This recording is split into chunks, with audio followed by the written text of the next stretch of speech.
We've fractured the leg now, and we've created a little tear in the skin, which I'm now going to repair with some 3M VetBond, which is surgical glue.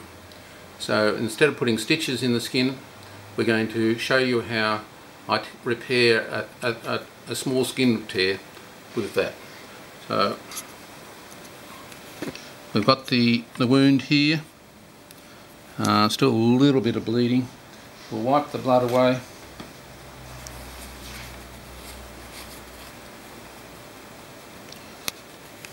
And we're going to put a little bit of glue along the edge there, like that, and then just hold it together.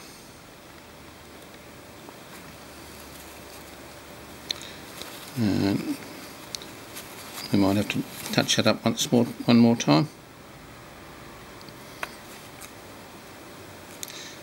Main thing is not to get your fingers stuck to it.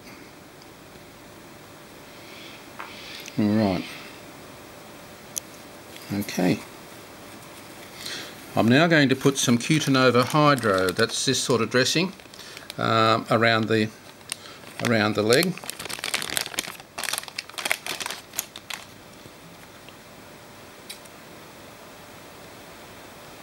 Probably a bit bigger than that. See how we go.